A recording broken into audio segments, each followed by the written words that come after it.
the message of Rumi, would you evaluate in terms of dialogue, peace, and service to humanity?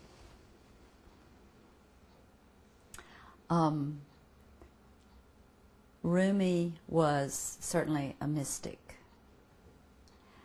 and I believe it was his dialogue with God that prompted him to profess to humanity that it was the way of life to be compassionate to other people, to speak honestly with other people, and to be tolerant of other people. And that is a message that we can all understand and learn from and promote in any way we can. I think that is the most important message of any of the major religions. And I think that core message, or that kernel, is what we have in common. If you distill all the trappings of any other religion down to its basic form, that's what is left, and that's the most important part. And that's what we should all practice.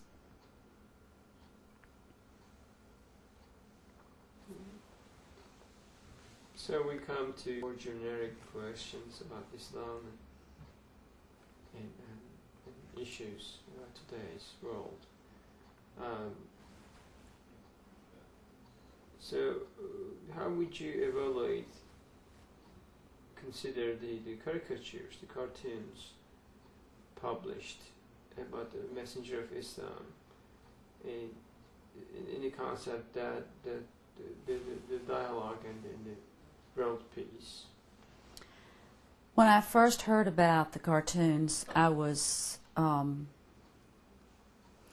very saddened that the persons who drew them were insensitive about depicting an image of Muhammad, which I learned was considered a sacrilege. Sacrilege may be a strong word, but I understand that Muhammad is never depicted, certainly through a drawing or a caricature, which is very disrespectful. But then I thought this was done out of ignorance. And certainly political cartoonists take anyone on. No one is safe. And what they did out of ignorance from not understanding that part of Islam. And so, taking a cue from Jesus and Muhammad and other religious leaders, I think they should be forgiven.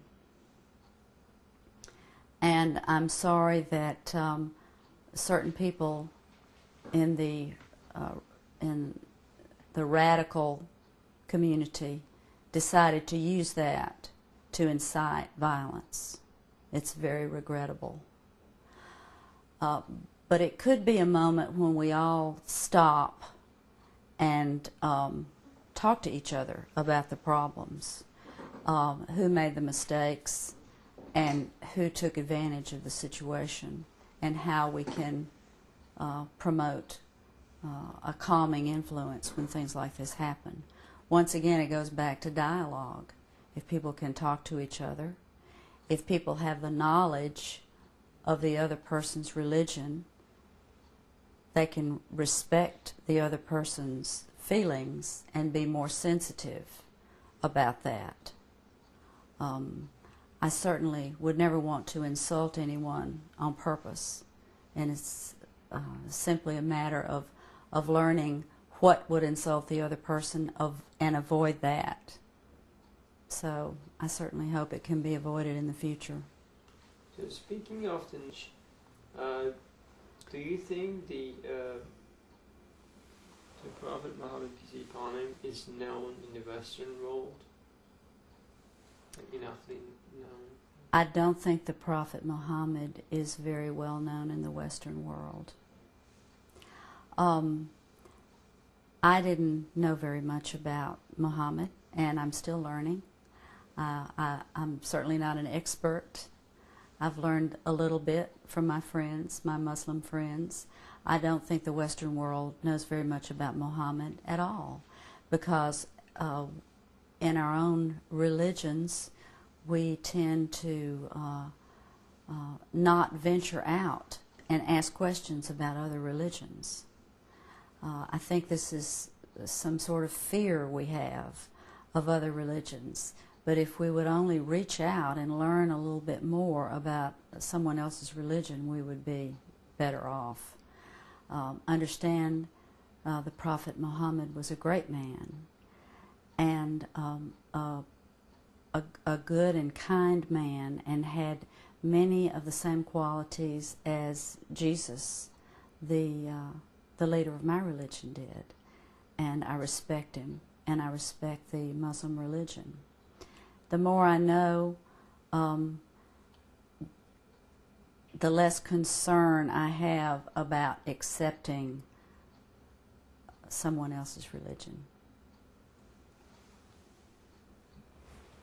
So before the trip, what was the knowledge or ideas that you had about Islam, and like, for example, what Islam as a word recalls, and did you have any Muslim friends, colleagues, and after the trip, and what you've seen in Turkey, what is the Muslim profile, or is there really a change in your perception or understanding Islam and Muslims? I had learned a little bit about Islam before I went to Turkey, enough so that I had a certain comfort level about asking questions and getting to know Muslim people in Turkey. But then, once I went to the country and I encountered Turkish people of all ages and all economic backgrounds, and found them to be lovely, friendly people, very warm and outgoing and open. I was convinced that Muslim people are people that I like to know very much. Good Muslims are good people, and many of them spend their lives doing the kind of things that that I would like to do if I were a better Christian. We all have to. We try as hard as we can to be good people, but we all fall short in some way. But what I've observed in my Muslim friends is that they are good people doing good work in the world.